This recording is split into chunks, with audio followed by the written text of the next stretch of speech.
जीवन में एक बार ऐसा दौर आया जब मैं बैंकरप्ट हो गया, दिवालिया हो गया। मेरी बनाई हुई कंपनी घाटे में चली गई, करोड़ों का कर्जा चढ़ गया, मेरा व्यक्तिगत बैंक बैलेंस जीरो यानी शून्य हो गया। कमाई के सब जरिए बंद थे और सरकार की तरफ से घर पर कुर्की के छापे लग गए। ये बात धीरूभाई को पता चली। बिना किसी से पूछे या जाने उन्होंने अपने छोटे बेटे और मेरे मित्र अनिल से कहा, इसका बुरा वक्त है, इसे कुछ पैसे दे दो। अनिल ने मुझे आकर ये बताया, देवर सज्जनों, जितना वो देना चाह रहे थे उससे मेरी सारी दुविधा और परेशानियां खत्म हो जाती।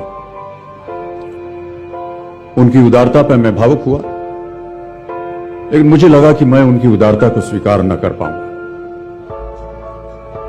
ईश्वर की कृपा रही और कुछ संकट के दिनों के बाद समा बदला, काम मिलना शुरू हुआ और धीरे धीरे मैं अपने सारे कर्जे उतार पाया।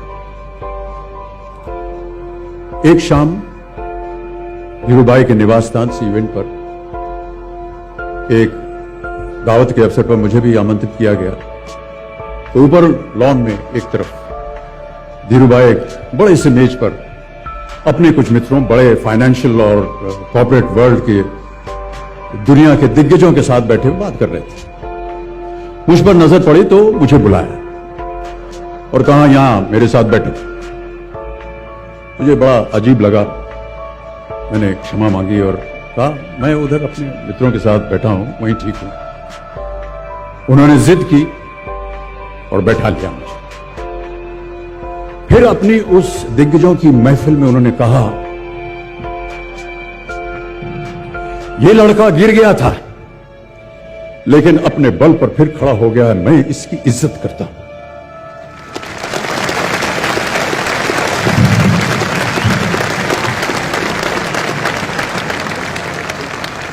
उनका ये व्यवहार और उनके वो शब्द मेरे लिए उस धनराशि से हजारों गुना ज्यादा मूल्यवान थे, जितना कि वे मुझे मेरी संकट से बाहर आने के लिए देने के लिए तैयार थे।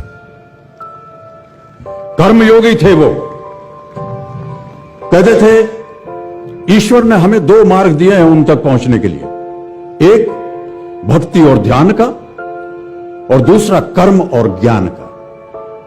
मैं दूसरे मार्ग पर चलने वाला इंसान हूं, कर्म को धर्म मानता हूं और ज्ञान को ही ईश्वर।